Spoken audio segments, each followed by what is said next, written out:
TOA, Fit Body Bootcamp, and Fit Body Forever communities. What's up, everybody? Welcome back. Robert Linkul. I hope you're all doing great. It is Sunday morning, quite early. I'm doing laundry, and we are talking. Oh, geez. We are talking about arthritis today, and I got to get my camera right here. There we go. Now we're talking. All right, let's get into this. This is well, number one, been gone for about 3 weeks from making content here because we had a massive project building a new course for Fit Body, training through pregnancy. Big shout out, Helen Binkley and Stephanie Peplinski. Thank you both for your interviews and your contributions. They were quite helpful. 8-hour course that's coming out for Fit Body. So all you Fit Body coaches out there, stay tuned.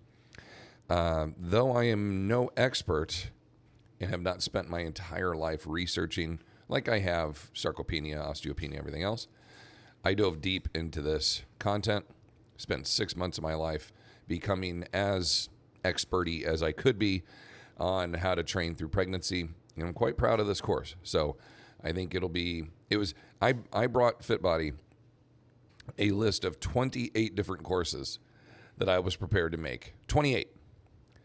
And there was one on that list where I was like, man, I'm nervous to do this one, right? And I'm just like, I just don't pick that one first. Like, let me get my feet wet. I've already done the Fit Body Forever one. I've already, I've done anatomy. I've done some other ones, but this is my first official, you're on payroll. This is your first project, okay? We had 28 of them on there. And I was like, 27 of these, I'm going to crush it. I'm good. This 28th one, I'm a little nervous about. I could do it, or else I wouldn't have put it on there, but I'm a little nervous. And which one do they pick? That one. Like, oh. So that was, June of last year, and I started right away. And so we had, literally 6 months of research and everything into this. In January, we filmed it, got the whole thing, in February, we filmed it, got the whole thing produced, and we are good to go. All right. So there's your update, why we've been gone for about 3 weeks. Been working on all that, but I'm ready to get back to it. Okay, I saw this come up. This is from News Weekly, and I'm going to share my screen here, so bear with me. And I always find this funny that you get a good feel of what people search for when you see all these pop-up ads. So apparently I'm looking for rheumatoid arthritis cream, insurance, and workout equipment, because that seems to be the thing that pops up on here the most. All right. USA News, can exercise ease knee pain? Here's what the research shows. So as you work your way through this is January 2025, headline news, Health Day News, Movement is medicine, or so they tell people with knee osteoarthritis. But are they right? Recent evidence review calls into question just how helpful exercise can be for easing the pain of knee arthritis. Quote, exercise probably, awesome, results in an improvement in pain, physical function, and quality of life in the short term, concluded the research led by Belinda Lawford, a research fellow and physiotherapist with the University of Melbourne in Australia. Now, how many women could possibly be named Belinda, live in Melbourne, work at a university, and be different than the Belinda Beck, who I thought was this person when I first saw Belinda? I went, oh, it's the Liftmore studies. No, different person, different Belinda, but encouraging people to exercise, especially if you have arthritis. This one specifically looks at the knee, but arthritis in any joint is pretty much going to respond in the same way. We're going to talk about the grace period here in a minute. We're going to reference a couple other, you can see my headers up top. We got a couple other things we're going to look at. However, based on thresholds for minimal important differences that we used, these benefits were uncertain clinical importances. And that's a mouthful, basically saying we're not exactly quite sure how this goes. Movement is an essential part of osteoarthritis treatment plan. And they have this kind of point scale that goes through this whole thing and gives you some some better research. So there's our first one. I want to get into our next one here, looking at the Arthritis Foundation. Let's talk about this one. This is a really great resource. I really like the Arthritis Foundation here. There's another one that's something similar to the Sarcopenia Foundation, and it doesn't seem to be very driven to get a lot of outreach and information out there. It kind of seems more like a collection of funds. I mean, as a donation pops up on screen.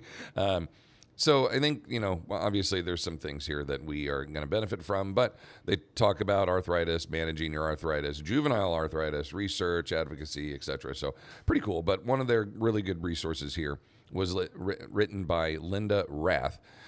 This is April 2024, exercise and strength training with arthritis. Let me zoom in on this here so you can all see this a little bit. Okay, here we go. If you have arthritis, you may be you may be wary of exercise. The truth is, physical activity is among the most uniformly successful of all arthritis treatments, among other benefits. So let's get into that. It reduces pain, fatigue, and inflammation, strengthens muscles and joints and bones. It reduces heart disease risk and improves heart outcomes, reduce the chance of diabetes, lowering blood sugar levels, as well as assisting in management, blood sugar level management, improve thinking and mood, cognition, and then improves your balance, stability, leads to more restful sleep. So I completely agree with all of that. She discusses quite urgently the idea of you got to start slowly with this, and slow and steady wins the race. The key sticking point to this part is when you think about how aggressive to get in resistance training. If you've never trained before, you have arthritis, and you're like, all right, I want to get started. I want to start doing this. We have something called the arthritic grace period. And though I thought this was a term that was generally used, apparently it's something that I kind of made up 10 years ago. And it's the only place that I seem to hear it ever referenced is in one of my own videos. So I will stake claim to the arthritic grace period. What that is a 2 to 12 week period based on a research study from 2012 that looked at when do the positive effects start to occur in the average individual that has arthritis and starts resistance training. For 2 weeks, people did not experience improvement in their symptoms. But at the 2 week marker, resistance training basically every other day for 2 weeks, people started to see improvements in their quality of life. Their hands, their feet, wherever their arthritis was, started to feel better. Didn't hurt as much, or they didn't think about it as much. Movement did not bother them as much, so they started to move a little bit more. And discomfort, sleeping, seated for long periods of time, that kind of thing, was not as difficult or as uncomfortable. Some people, it took 4 weeks, some 6, some 8, some 10, some 12. But at 12 weeks, 96% of the people that were in that study experienced increases, improvements in quality of life. The other 4%, or was it 94% and the other 6%? That's it. 94% of the people experienced positive improvements, where the other 6%, zero negative returns. So that means it didn't get worse. Nothing got worse for them. They just didn't have a huge benefit, a huge improvement. So more or less, you look at that, and this was with I don't remember the exact number of how many participants were in the study, but thousands. I mean, it wasn't just like 26 people, like thousands of people in this study. To have a 94% chance of improving your quality of life, movement, sleep, reducing your pain, reducing your discomfort. You can't heal arthritis. There's over 100 different types of arthritis, and whichever one that you get, most common, rheumatoid arthritis, osteoarthritis, whichever forms of those you get, you've got it. But you can improve your quality with it. And if you start exercise slowly, resistance bands or just lower loads, and just stay the course and work through this gradually every 3 days, every other day, that kind of a thing, just gradually build into this. Don't go so hard or get so aggressive with it where you have these massive flare-ups, because as soon as you get a flare-up, the natural inclination is to stop. And so that's why she talks here Slow and steady wins the race. You really got to gradually build your way into this grace period. Continue to exercise. Cardio, fine, right? Walking is probably the best one for you out there, especially if you're over, 40. Wear and tear on the joints, running and impact and biking and everything else. We want bone density response. We want something that everybody can do, quote unquote. So if you're walking about, you can walk. If you can carry weight with you, rucking, while you do it, a vest or a weighted backpack, a ruck, that's even better because now we have bone density components. We've got a resistance training component built into our cardio. We're winning checking boxes across the whole period, okay? So cardio, good. Biking, swimming, etc., all that, fine. Walking's probably the best one. Walking with load, even better, okay? And then after about 12 weeks, if you wanted to get into something, this one suggests HIIT, high-intensity interval training, which includes sprinting, jumping rope, boxing if you wanted to, having a heart rate somewhere over your 85% maximal effort. These are high-intensity intervals, and by true definition, that means there's no load in hand.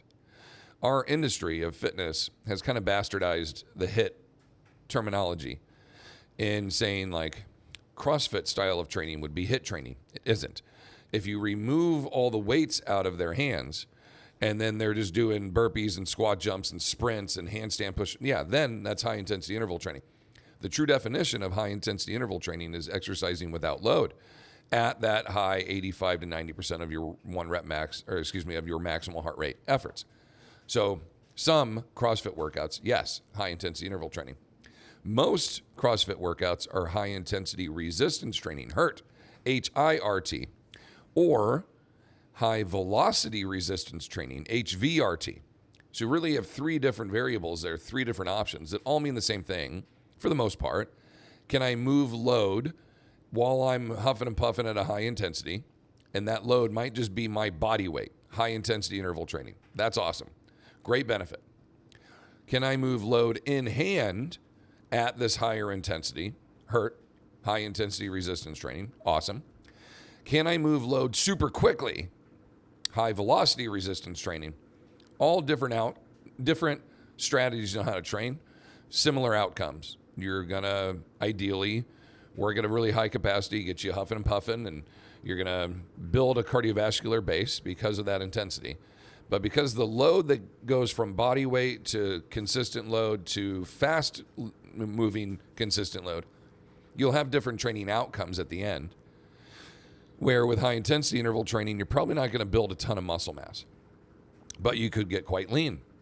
With high intensity resistance training, you can get quite lean and build some muscle mass. And with high velocity resistance training, you can get quite lean and very powerful, very explosive. So that's where we really like to combine those last two with high velocity resistance training, high intensity resistance training, and then just general strength training, and that will build the foundation of our resistance training program. This brings us to just general strength training in itself and how valuable this can be. And there's plenty of discussion in here about protein. Make sure you're getting enough protein because the pursuits to increase muscle mass and to be able to train your body efficiently, effectively, have gains continue to improve, they need the foundational nutritional pieces to allow that to happen. And when combating arthritis with resistance training, if you're going to ask musculatures around a joint to get stronger and continue to move the loads that you are placing in your hands, you need to give your body the proper fuel to assist you in doing that. And when it comes to building muscle mass, protein is a big component of that. So I would really encourage everybody out there to figure out their macros and understanding macronutrients, how much protein, carbohydrate, and fat ideally you should be getting on a daily basis.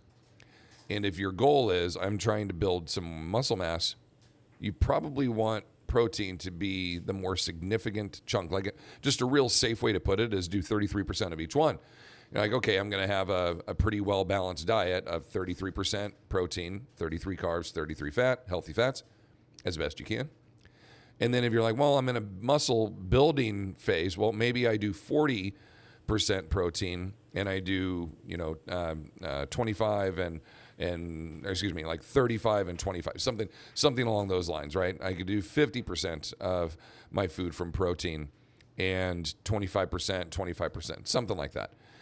What you don't want to do is reduce carbohydrates completely out of your diet. That's ridiculous. You need carbohydrates in your body. It helps with your brain function, everything else, energy's good. Reducing fat entirely is ridiculous as well. Like, you need all three of these pieces. Just what am I targeting on doing right now? Well, we're trying to build muscle mass to help our arthritis feel better. So increasing and getting a little more protein than you would normally intake. And it is very common for people over the age of 50 not to get enough protein, generally speaking. So extra emphasis at this point. Okay, I got to get protein. Maybe I need to get even more protein.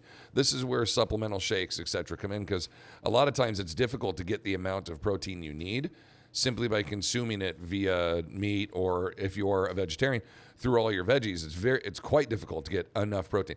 If I had to get 150 grams of protein in and I couldn't use meat, that would be, for me, I'd be eating all day long. Like, damn near impossible to do that without a supplement.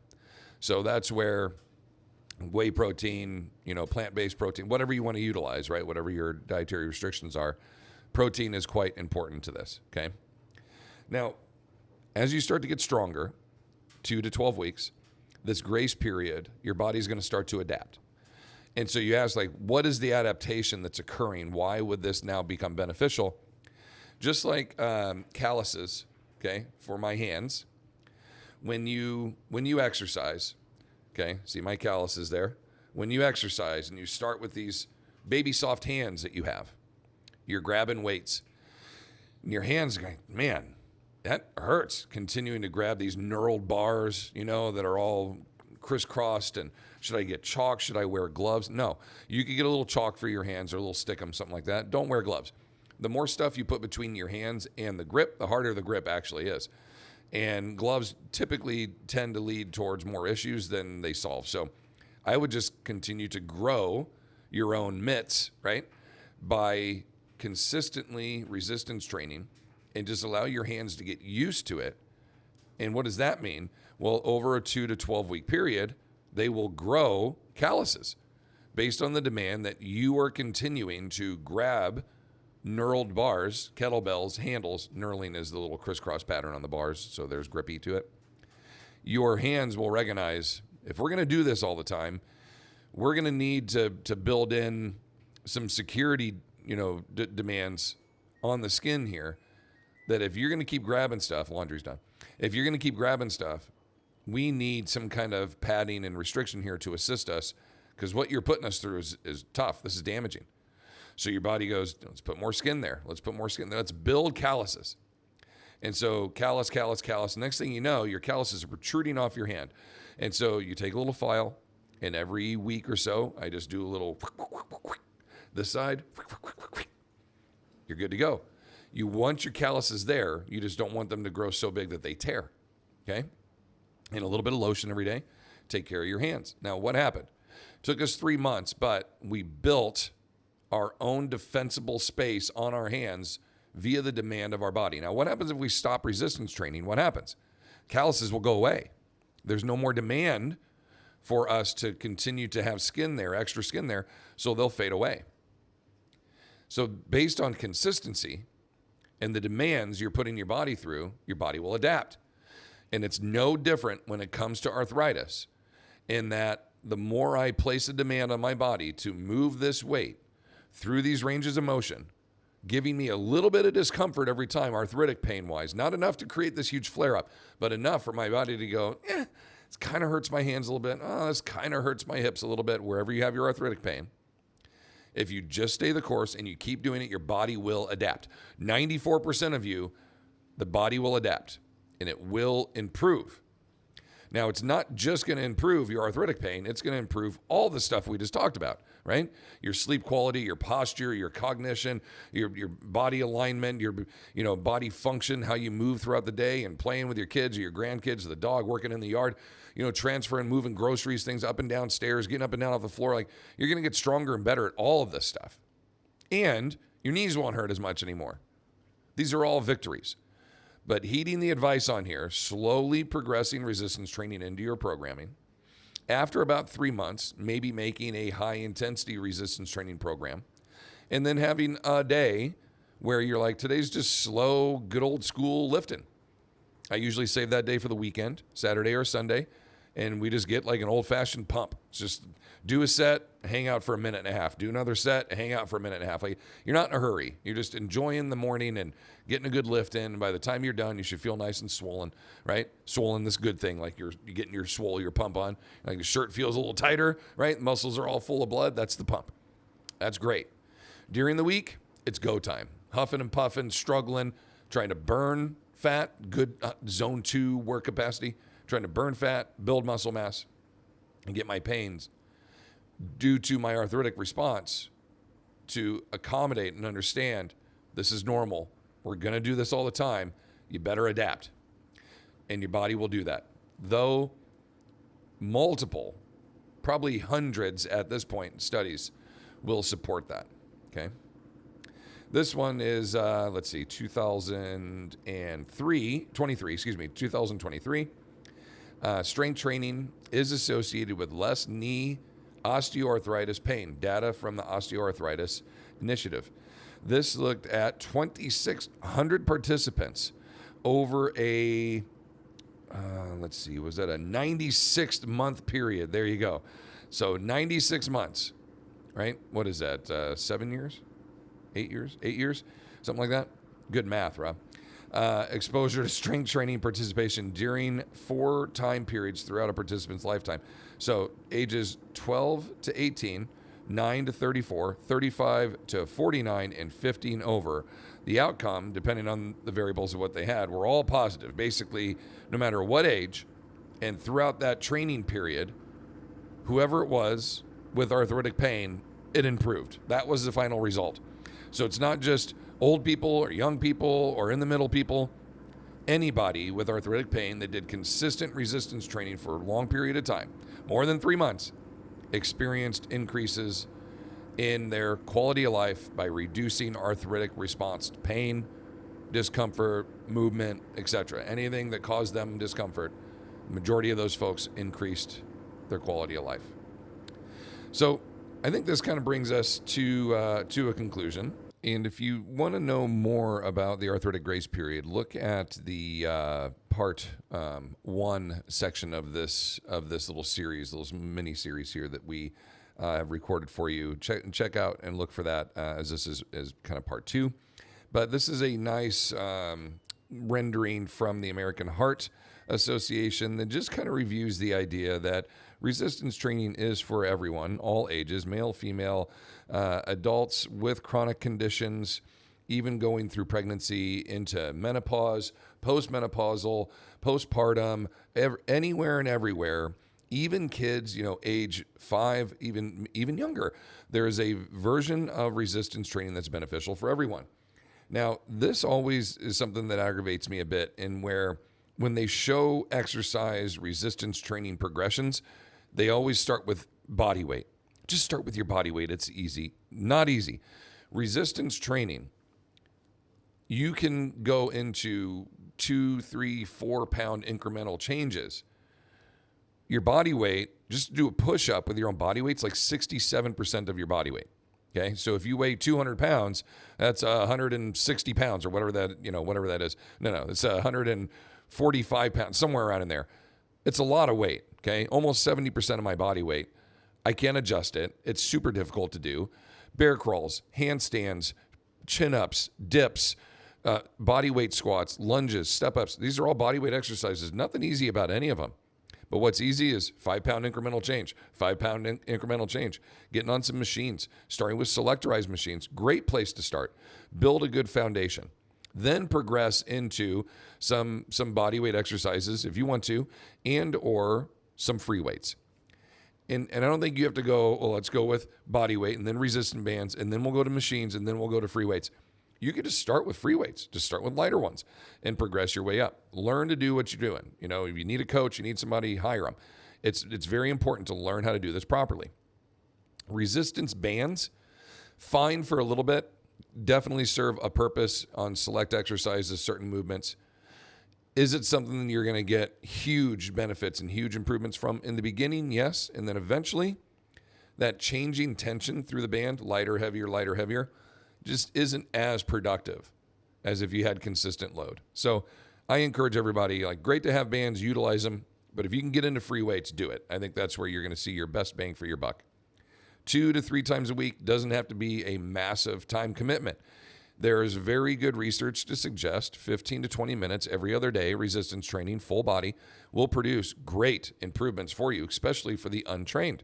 Anyone that's deconditioned, they've never trained before, you're going to have great improvements in the beginning. As you get more defined and more experienced and more developed, you're going to have to start to challenge yourself a little bit more, but that doesn't necessarily mean more time. It just means more intensity. And we actually have a video. I've got a little list of topics I'm going to go through where we are going to discuss the value of intensity, and that short, intense bouts may be much better for you long-term than 90-minute workouts every single day targeting one different body group, but it's super, super low intense versus 20 minutes, super high intensity, 2-3 times a week. I think there's a lot to be said there. And then looking at the impact on cardiovascular disease, it reduces blood pressure, glucose, your lipids, changing body composition, more muscle mass, less body fat, if that's your goal, right? But on the other side, arterial stiffness, chronic inflammation, cardiorespiratory fitness, depression and anxiety, and your sleep.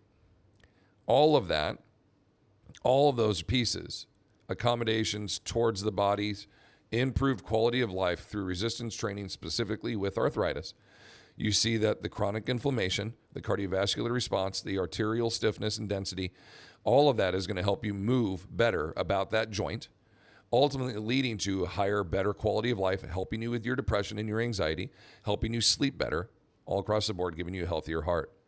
So this all ties together. There's great value to be had on all of these, and I hope that we were able to kind of bring that home for you, and understanding that just because you have arthritis doesn't mean, oh, I can never exercise again, or every time I start to exercise, it hurts.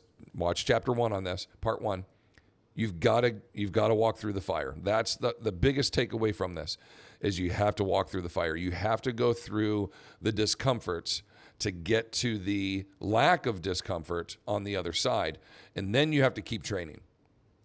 Once you start resistance training, never stop. Never, ever, ever stop. If you go on vacation, find a gym. If you're going to visit your mother, your brother-in-law, your dad, your cousin, find a gym. They're everywhere, team. If you're driving, bring your gym with you. Go get some weights. Invest in some adjustable, right behind me here, right here. These are adjustable dumbbells, okay? I've got 20 different pairs of dumbbells built into that one set of weights right there. I can grab both of those, put them in the back of my truck, and take them with me wherever I go. And you're good to go. You don't need to make gains while you're traveling or on vacation. You do need to maintain what you have. And that's the importance. You go, I'm on vacation, I'm supposed to be relaxing. Are you going to stop breathing? Are you going to stop eating? Are you going to stop bathing? Are you going to stop doing the things every day that make your body healthy and make you feel better so you can enjoy your vacation? Resistance training is a part of that now. Now that you have adopted that into your life and your body is adapting to the great benefits of that, you don't take vacations from this anymore. When you're on vacation, do you stop taking your medications? I have thyroid meds I have to take for the rest of my life. I go on vacation, that's the first thing I make sure I have with me. I have to keep doing that, or else I'm going to have negative health returns, big time. Resistance training, no difference. I need a break from my body. You get to rest on the days that you don't lift weights. Those are your rest days. Now, from this moment to the end of your life, you resistance train every other day. That's the way you need to think, because your body will only continue to improve if you do that. Now, again, you have to do it smart. You have to have progressions. And that doesn't mean some days can't be easier and some days are going to be really, really hard. That's the whole point of periodization. That's the whole point of having a program that is built around your body's demands and needs. And that's where your expert coach, right? Your personal trainer, whoever you're working with, will guide you in that.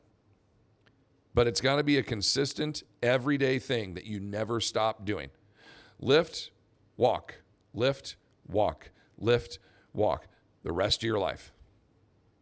and you will feel great changes in your quality of life. I bring this to you from having pretty much the ultimate dad bod after my daughter was born, not training for 7 years, but being a hypocritical personal trainer, going to the gym every day, telling everybody how important this was for them, though I was not doing it, doing everything I could now to support a family, to make income, I have a child, I have a wife, we have a mortgage, I own a business, like I'm on my own here. Me prioritizing my personal fitness level was not high on that. Super hypocritical, I understand that. And my dad bod developed because of it. I looked like I was 45, 50 years old. I was 30, right? It was not a good look for me. It was bad. People see it now and they're like, really? That's you? Maybe I'll show you in the other chapter. Not good. And then when you start to prioritize this in there and say, this is the me now. This is who I am now. It can never stop. It can never stop. And boy, does it have a drastic change on your appearance, on your function. I move better now at 44 than I did at any point in my 30s, at any point. This has been the best 4 years of physical health for me in my last 20 years. I threw hammer with a super jacked up body. You know, probably my last 2 years in college where my body was at its worst. Strong, but just super damaged. I just didn't know any better. All right, enough ranting. I hope you enjoyed this. If you have any comments, questions, feel free to hit me up down below. If not, make sure you check out the other chapter in this, part 1, in which we will clearly define for you what the arthritic grace period is. And then all of this is, applicable and enjoyable as well. Share amongst your friends. Please hit that subscribe button. Help us continue to grow our community. I appreciate all of you very much. And until next time, continue to fight your good fight against sarcopenia. We'll see you in the next one. Take care.